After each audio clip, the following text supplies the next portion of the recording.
सिख मेरा देश डोगरा। दोस्तों इस कार्यक्रम के माध्यम कन्नै अज तुसें गी कुसै देव स्थान कन्नै कुसै धार्मिक जगह की आस्था जिहड़ी है वो तुहाडे तक पहुँचाने का प्रयास करने और अज की कड़ी दे विच खास करियै मानसर उधमपुर धार रोड के उपर एक बस्से का ये देवी का स्थान है।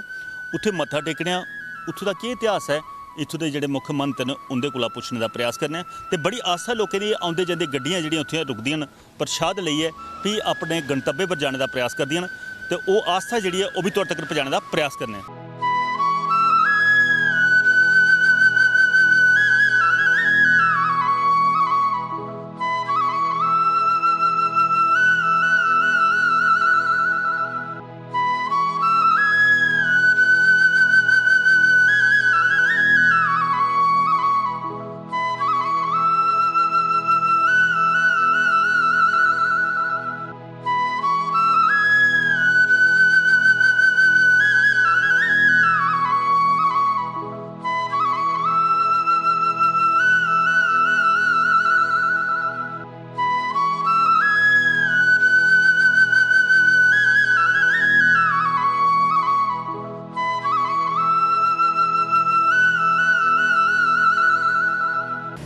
दोस्तों ये मनसा माता का मंदिर जिथे हर मना की मुराद पूरी होंदी है।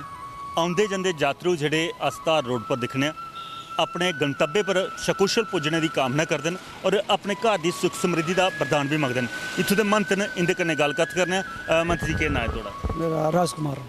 राजकुमार जी अस बड़े बारी इधर निकले, बड़े बारी आए मंदिर के उपर मत्था टेकिया, पर साड़ी भी मुराद ये हुई कि अस माता रानी के इस पवित्र स्थान की लोगों तक पहुँचाते हैं जिन्हें नहीं पता है किन्ना इहदा पुराना मंदिर है, कि इतिहास है, कियां इत्थे मंदिर बने। देखो जी ये बड़ा पुराना मंदिर नहीं है, ये कोई इत्थे साढ़े गुरु होर आए थे पहले पुराने, तो कोई 30-35 साल की पुरानी गल है कि उन्हें पहले मंदिर नहीं होंदा, पहले पहाड़ी होंदी सी, पहले पहाड़ी होंदी ही ते उन्हें गुरु इत्थे मंदिर माड़ा मनसा देवी का। पहले ये रोड सिंगल होंदा ही, सिंगल रोड का पहले इत्थे डेली एक्सीडेंट होंदे सी।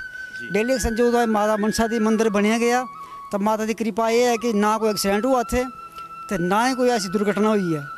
माता की कृपा है, माता की कृपा। माता हमेशा बच्चे की सकुशल और लंबी उम्र का वरदान दिंदी है ना। हर माँ होए भावें माँ जी जननी होए चाहे माँ जगत जननी होए वो बच्चे की वरदान दिंदी है। एक और गल है कि अस दिखने पे राष्ट्रीय राजमार्ग पर जी भी गड्डी आती है वो रुकती है, रुकी है इत्थे मत्था टेकी दी है, नतमस्तक होंदी है ते अपनी कामना करते। किन्ने लोग यात्रु जिहड़े इत्थे आस्था रखते हैं? ये बड़ी संख्या में आउंदे न। कोई इंदा वार्षिक दिहाड़ा बनाते हो तुस? ये अस नवरात्रे में मनाने जी। किहड़ा दिन नवरात्रे? ये रामनवमी पर। रामनवमी पर इत्थे की कोई भंडारा करने इत्थे कोई कीर्तन सत्संग या भंडारा होंदा इत्थे? खाली भंडारा होंदा ते 9 दिन माता दी महिमा माता दी महिमा चलती रहती है। एक चीज़ होर है जियां अस दिखने भई इल्ले कन्ने गए दे सुरविंसर है और मानसर भी है, मते सारे लोग जिहड़े ने सुरविंसर ते मानसर आउंदे ने, पर कईयां की नहीं पता जम्मू के लोगों की ये भी मंदिर मनसा दे मंदिर नहीं है, कहीं पता। अज तुस साढ़े चैनल के माध्यम ने क्या आखना चाहते हो लोगों की भाई इत्थे माता कन्नै किन्नी आस्था रखनी चाहिए? ज़्यादा श्रद्धालु इत्थे आउण, मनोकामना पूर्ण होण। एक तो नाम मनसा, मनसा होया मन कन्नै जुड़ी, और मन कन्नै जुड़ी दी उहे मां हुंदी है जिहड़ी मां गी सचमुच मां मन्नी है, कोई श्रद्धा भावना करे। एक जियां एक ग्रां दा वैसे कि ना है जिथे ये मंदिर है? मनसा कड़केई जगह ना, कड़केई जगह है। कितनी दूर है ये थोड़े जेड़ा मानसर मोड़? मानसर मान कोई 2.5 किलोमीटर है। 2.5 किलोमीटर दूर है। मानसर दे विच तो लोग आउंदे ने सैर सपाटे वास्ते भी और नाग मंदिर दी भी उत्थे मत्था टेकदे ने, पर माता दा नहीं लोकें पता, तो हुण शायद उम्मीद करने के लोग इत्थे नहीं एदे वजह कन्नै मानसर दे होने कन्नै इत्थे श्रद्धालु औने कन्नै ये भी मनसा दी मशहूर होई गई है जी। हां जी।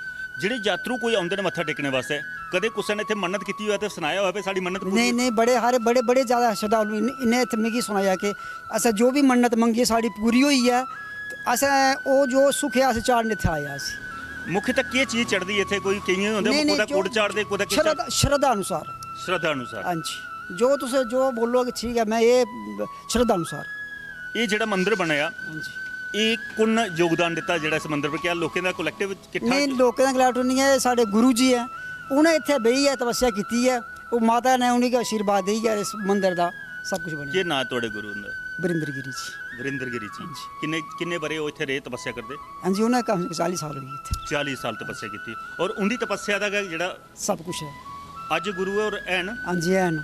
ਕਿਹੜੀ ਜਗ੍ਹਾ ਹੁੰਦਾ ਆਸ਼ਰਮ ਹੈ ਮੁੱਖਤ? ਇਹ ਮੁੱਖ ਮੇਨ ਤੋਂ ਇਹ ਹੈ ਹੀ ਹੈ ਜੀ ਮੇਨ ਮਨਸਾ ਦੀ ਮੰਦਿਰ ਹੈ।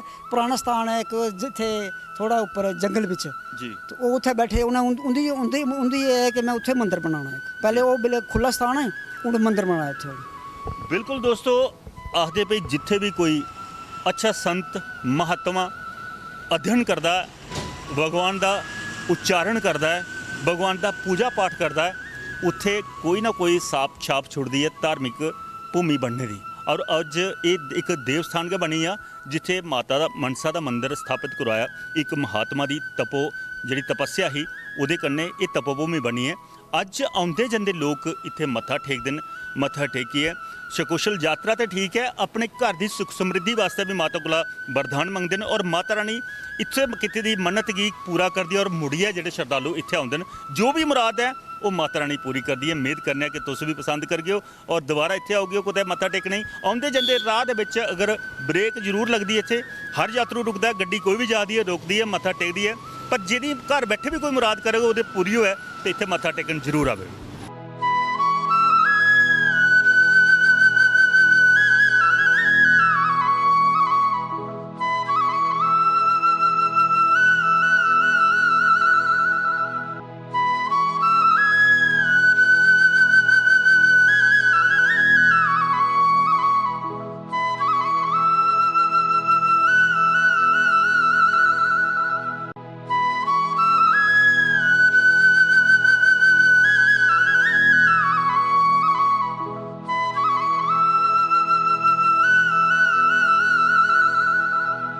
ਕਰਨ ਜੀ, ਇਹ ਧਾਰ ਰੋਡ ਦੇ ਉੱਪਰ ਜਿਹੜਾ ਅਸ ਮੰਦਿਰ ਦਿਖਾ ਕਰਨਾ ਮਾਤਾ ਮਨਸਾ ਦਾ, ਬੜੀ ਆਸਥਾ ਲੋਕਾਂ ਦੀ। ਆਖਦੇ ਵੀ ਇੱਥੇ ਆਉਂਦੇ ਜਾਂਦੇ ਐਕਸੀਡੈਂਟ ਹੁੰਦੇ ਹੈ। ਜਦੋਂ ਦਾ ਇਹ ਮੰਦਿਰ ਬਣਦਾ, ਕਿੰਨਾ ਤੁਸੀਂ ਸਮਝਦੇ ਹੋ ਵੀ ਲੋਕਾਂ ਦੇ ਉੱਪਰ ਫਰਕ ਪਿਆ? ਔਰ ਖਾਸ ਕਰਕੇ ਜਿਹੜਾ ਰਾਸ਼ਟਰੀ ਰਾਜ ਮਾਰਗ ਹੈ ਸਾਡਾ ਇਹ ਧਾਰ ਰੋਡ, ਇੱਥੇ ਹੁਣ ਲੋਕਾਂ ਦੀ ਆਸਥਾ ਵੀ ਜ਼ਿਆਦਾ ਵਧੀ? ਨਹੀਂ, ਬਹੁਤ ਪਰਫੈਕਟ ਤਰੀਕੇ ਨਾਲ ਦੇਖਿਆ ਗਿਆ। ਜਿਹੜਾ ਇਧਰ ਐਕਸੀਡੈਂਟ ਦੇ ਕਾਰਨ ਉਹ ਜਿਹੜੇ ਮਾਤਾ ਦੀ ਸ਼ਰਧਾ ਕਰਨੇ ਠੀਕ ਹੋਏ। ਔਰ ਕਾਫੀ ਜਿਹੜੀਆਂ ਏਡੀਆਂ ਮੋਟੀਆਂ ਚਟਾਨਾਂ ਨੇ ਜਿਹੜੀਆਂ ਮਾਤਾ ਦੀ ਸ਼ਰਧਾ ਨਾਲ ਜਿਹੜੀਆਂ ਵਿਦਆਊਟ ਪੇਮੈਂਟ ਜਿਹੜੀਆਂ ਸਾਫ਼ ਹੋਈਆਂ। ਔਰ ਜਿਹੜੇ ਮੰਦਿਰ ਦੀ ਸਥਾਪਨਾ ਹੋਈ ਵਿਦਆਊਟ ਕਿਸੇ ਦੀ ਜਗ੍ਹਾ ਦਾ ਲੈਣ ਦੇਣ ਕਰਨਾ ਹੋਈ ਹੈ। ਨਾ ਹੀ ਗੌਰਮੈਂਟ ਦੀ ਲੈਂਡ ਹੈ ਨਾ ਕੁਛ ਹੈ। ਇੱਕ ਪਹਾੜੀ ਨਹੀਂ ਤੋੜੀ ਹੈ ਤੇ ਜਗ੍ਹਾ ਬਣਾਈ ਗਈ। ਔਰ ਇਹਦੀ ਸਥਾਪਨਾ ਜਿਹੜੀ ਛੋਟੀ ਦੀ ਸੰਸਥਾ ਹੀ ਮੂਰਤੀ ਟਾਈਪ 'ਚ ਹੀ, ਉਹ ਕਾਫੀ ਵੱਡੀ ਸੰਸਥਾ 'ਚ ਬਣਾਈ ਹੈ। ਇੱਧਰ ਦੇ ਸਾਰੇ ਮਿਲੀ ਹੈ ਸੰਸਥਾ ਨੇ। ਕਿਹੜੇ ਕਿਹੜੇ ਲੋਕਾਂ ਦਾ ਜ਼ਿਆਦਾ ਯੋਗਦਾਨ ਰਿਹਾ ਜਾਂ ਮੰਤ ਜਿਹੜੇ ਹੁੰਦਾ ਯੋਗਦਾਨ ਖਾਸ ਰਿਹਾ? ਮੰਤ ਤੇ ਜਿਹੜੇ ਆਸੇ ਬੇਸਿਕਲੀ ਨਾਂ ਤੇ ਵੀ ਪਤਾ ਨਹੀਂ ਹੈ, ਬਟ ਜਿਹੜੇ ਮੇਨ ਮੰਤ ਬੈਠਦੇ ਹੈ ਤੇ ਜਿਹੜੇ ਇਧਰ ਪਹਿਲੇ ਦੇ ਜਿਹੜੇ ਠੇਕੇਦਾਰ ਸਾਹਿਬ ਹੈ ਉਹ ਮਾਨਸਰ ਦੇ ਹੈ। ਉਹ ਸੂਬੇਦਾਰ ਮੇਜਰ ਭੀਖਮ ਸਿੰਘ ਉਹ ਪਿਉਨੀ ਦੇ ਹੀ। ਉਹਦਾ ਸਹਿਯੋਗ ਕਰਨਾ ਜਿਹੜੇ ਮਾਨਸਰ ਜਿਹੜਾ ਲਿੰਕ ਬਣਿਆ। ਔਰ ਇਹ ਲਿੰਕ ਜਿਹੜਾ ਇਸ ਮੰਦਿਰ ਦੇ ਪਿੱਛੋਂ ਦਾ ਲੋਕਾਂ ਲੇਬਰ ਲਾਈ ਆ, ਆਪਣੇ ਖੁਦ ਆਪਣੀ ਪੇਮੈਂਟ ਵਰ ਬਣਾਉਣਾ ਚਾਹਿਆ ਰਸਤਾ, ਬਟ ਉਹਦੀ ਗੌਰਮੈਂਟ ਦੇ ਸਰਵੇ ਇੱਧਰ ਹੋਇਆ ਤੇ ਇੱਧਰ ਬਣਿਆ। ਪਰ ਜਿਹੜੇ ਮੇਨ ਯੋਗਦਾਨ ਰਿਹਾ ਜਿਹੜੇ ਇੱਥੋਂ ਦੇ ਠੇਕੇਦਾਰ ਇਹ ਮੇਨ ਜਿਹੜੇ ਉਸ ਵੇਲੇ ਲੈਂਡਲਾਰਡ ਸਮਝ ਲਓ ਜਾਂ ਕੁਝ ਵੀ ਹੈ। ਔਰ ਸੂਬੇਦਾਰ ਮੇਜਰ ਭੀਖਮ ਸਿੰਘ ਜਿਹੜੇ ਪਿਉਨੀ ਦੇ ਇਹ, ਉਹਨੇ ਜਿਹੜਾ ਯੋਗਦਾਨ ਦਿੱਤਾ, ਜਿਹੜਾ ਇਹ ਲਿੰਕ ਬਣਿਆ ਮਾਨਸਰ ਕੀ ਵੀ ਡਿਵੈਲਪ ਕੀਤਾ, ਮਜਾਲਤਾ ਕੀ ਵੀ ਡਿਵੈਲਪ ਕੀਤਾ ਔਰ ਬਿਲਾਵਰ ਕੀ ਵੀ ਡਿਵੈਲਪ ਕੀਤਾ, ਜਿਹੜਾ ਇਹ ਚੌਰਾਹਾ ਬਣਿਆ। ਇੱਕ ਚੀਜ਼ ਹੈ, ਅੱਜ ਵੀ ਅਸੀਂ ਦਿਖਣੇ ਮਤੇ ਸਾਰੇ ਲੋਕ ਆਉਂਦੇ ਜਾਂਦੇ ਇੱਥੇ ਰੁਕਦੇ ਨੇ। ਜਿਹੜਾ ਆਸਥਾ ਦਾ ਵੱਧਦੀ ਹੈ ਪ੍ਰਤੀਕ ਹੁੰਦਾ ਔਰ ਇਹਦੇ ਪਰ ਡੋਰੀ ਸੁੱਟੀ ਜਾਂਦੀ ਤੇ ਆਪਣਾ ਜਿਹੜਾ ਗੰਤਵਯ ਆ ਉੱਥੇ ਬੰਦਾ ਜ਼ਰੂਰ ਪੁੱਜਦਾ ਔਰ ਘਰ ਦੇ ਵਿੱਚ ਸੁੱਖ ਸਮਰਿੱਧੀ ਦਾ ਵਰਦਾਨ ਦਿੰਦਾ। ਉਹਦਾ ਕਿੰਨਾ ਸਕੂਨ ਮਿਲਦਾ ਪਿਆ ਐਸੇ ਰੋਕੀ ਬ੍ਰੇਕ ਲਾਈ। ਇਹ ਬੇਸਿਕ ਫਾਊਂਡੇਸ਼ਨ ਜਿਹੜੀ ਹੈ ਸੁਰਈਂਸਰ ਤੋਂ ਸ਼ੁਰੂ ਹੋਈ ਔਰ ਮਾਨਸਰ ਖਤਮ ਹੋਈ। ਮਾਨਸਰ ਦੇ ਵਿੱਚ ਜਿਹੜਾ ਸਟੇ ਹੋਇਆ, ਜਿਹੜੀ ਨਾਗਬਾਸ ਹੈ, ਉਹ ਖੂਨ ਜਿਹੜੀ ਸੰਸਥਾ ਵਿੱਚ ਗਿਆ ਉਹਦੇ ਵਿੱਚ ਸੈਂਟਰ 'ਚ ਪਲੇਸ 'ਚ ਆਉਂਦਾ ਜਗ੍ਹਾ। ਮਾਨਸਰ ਤੋਂ ਨੀਅਰ ਅਬਾਊਟ 3 ਕਿਲੋਮੀਟਰ ਔਰ ਇੱਥੋਂ ਕੋਈ 20 ਕਿਲੋਮੀਟਰ ਖੂਨ ਜਾਂ 22 ਕਿਲੋਮੀਟਰ ਖੂਨ ਦੇ ਵਿੱਚ ਜਿਹੜੀ ਟਰੈਵਲਿੰਗ ਸੰਸਥਾ ਵਿੱਚ ਆਇਆ। ਤੇ ਜਿਹੜੇ ਉਹਦੇ ਚਰਨ ਜਿਹੜੇ ਮਾਤਾ ਦੇ ਪੇਜ ਜਿਹੜੀਆਂ ਸ਼ਕਤੀਆਂ ਸੀ ਉਹਦਾ ਬਾਸ ਇੱਧਰ ਹੋਇਆ, ਜਿਹਦੀ ਵਜ੍ਹਾ ਕਰਨੇ ਦੀ ਵਿਖਿਆਤ ਉਸ ਟਾਈਮ ਦੀ ਹੈ। ਇੱਕ ਚੀਜ਼ ਹੋਰ ਪਤਾ ਲੱਗਦਾ ਭਈ ਇਹ ਨਵਰਾਤਰਿਆਂ ਦੇ ਦਿਨ ਇੱਥੇ ਬੜਾ ਰੰਗਾ ਰੰਗ ਕਾਰਜਕ੍ਰਮ ਹੁੰਦੇ ਨੇ ਔਰ ਭੰਡਾਰਾ ਵੀ ਹੁੰਦਾ ਨੌਮੀ ਦੇ ਦਿਨ। ਉਲੇ ਕਿੰਨਾ ਯੋਗਦਾਨ ਜਿਹੜਾ ਲੋਕਾਂ ਦੇ ਲਾਗੇ ਬਾਗੇ ਦੇ ਜਿਹੜੇ ਕਰਦੇ ਨੇ? ਮੈਕਸਿਮਮ ਜਿਹੜੇ ਡੋਗਰਾ ਲੋਕ ਨੇ ਇੱਥੋਂ ਦੇ ਲੋਕਲ ਸੰਸਥਾ ਹੈ, ਮਸਾਲਤਾ ਹੈ, ਮੰਡਵਾਲ ਹੈ, ਖੂਨ ਹੈ, ਮਾਨਸਰ ਹੈ, ਮੰਡਵਾਲ ਹੈ ਔਰ ਸਤਰੈੜੀ ਹੈ, ਬਾਲਪੁਰ ਹੈ, ਜਾਂ ਲੋਕਲ ਛੋਟੇ ਛੋਟੇ ਜਿਹੜੇ ਗ੍ਰਾਨ ਉਹਦੇ ਸਾਰੇ ਲੋਕਾਂ ਦੀ ਜਿਹੜੀ ਹੈ ਭਾਵਨਾ ਇੱਥੇ ਰੁਕੀ ਦੀ ਹੈ। ਔਰ ਸਾਰੇ ਜਿਹੜੇ ਬੜੀ ਚੜੀ ਹੈ ਹਿੱਸਾ ਲੈਂਦੇ ਨੇ ਔਰ ਕੀਰਤਨ ਮੰਡਲੀ ਦਾ ਪ੍ਰੋਗਰਾਮ ਹੁੰਦਾ ਬਹੁਤ ਵਧੀਆ। ਸਪੈਸ਼ਲ ਉੱਤਰਾਖੰਡ ਤੋਂ ਮੈਂ ਇੱਧਰ ਆਇਆ, ਮਤਲਬ ਮੇਰੇ ਬੱਚੇ ਉੱਤਰਾਖੰਡ ਪੜ੍ਹਦੇ ਹੈ DIT ਯੂਨੀਵਰਸਿਟੀ ਪਰ ਮੈਂ ਇੱਥੇ ਮੱਥਾ ਟੇਕਣ ਲਈ ਸਪੈਸ਼ਲੀ ਇਸ ਰੋਡ ਪਰ ਟਰੈਵਲ ਕੀਤਾ ਕਿ ਮੈਂ ਮੱਥਾ ਟੇਕਣਾ ਹੈ ਔਰ ਮੈਂ ਫਿਰ ਘਰ ਜਾਣਾ ਹੈ। ਜਦ ਮੇਰੇ ਘਰ ਜਿਹੜੇ ਪਿਉਣੀ ਨੇ ਔਰ ਮੈਂ ਸਪੈਸ਼ਲੀ ਰੁਕਿਆ ਮੱਥਾ ਟੇਕਣ ਤੇ ਹੀ ਔਰ ਤੁਹਾਡਾ ਸਵਾਬੇ ਮਿਲਿਆ ਕਿ ਤੁਹਾਡੇ ਚੈਨਲ ਮਾਧਿਅਮ 'ਚ ਮੈਂ ਤੁਹਾਨੂੰ ਇੰਟਰਵਿਊ ਕਰ ਰਿਹਾ। ਬਿਲਕੁਲ ਦੋਸਤੋ, ਬਿਲਕੁਲ ਸੱਚ ਗਲਾ ਕਰਦੇ ਨੇ ਔਰ ਜਿੱਥੇ ਜਿੰਨੀ ਆਸਥਾ ਹੋਵੇ ਇੰਨੇ ਕੁ ਲੋਕਾਂ ਦਾ ਜਿਹੜਾ ਉਹ ਜਮਾਵੜਾ ਵੀ ਹੁੰਦਾ। ਲੋਕ ਆਉਂਦੇ ਨੇ, ਦਰਸ਼ਨ ਕਰਦੇ ਨੇ, ਨਤਮਸਤਕ ਹੁੰਦੇ ਨੇ ਔਰ ਆਪਣੇ ਘਰ ਦੀ ਸੁੱਖ ਸਮਰਿੱਧੀ ਦਾ ਵਰਦਾਨ ਦਿੰਦੇ ਨੇ। ਦੋਸਤੋ ਅੱਜ ਦੀ ਕੜੀ 'ਚ ਇੰਨਾ ਗਿਆ। ਅਗਲੇ ਅੰਕ 'ਚ ਕੁਛ ਹੋਰ ਮੰਦਿਰ ਦਾ, ਕੁਛ ਹੋਰ ਦੇਵ ਸਥਾਨ ਦੀ ਸੰਸਕ੍ਰਿਤੀ, ਉੱਥੋਂ ਦਾ ਜਿਹੜੀ ਖਾਸ ਕਰੀ ਇਤਿਹਾਸ ਹੈ ਉਹ ਵੀ ਅੱਜ ਤੁਹਾਡੇ ਨਾਲ ਸਾਂਝਾ ਕਰਨ ਦਾ ਪ੍ਰਯਾਸ ਕਰੀਏ।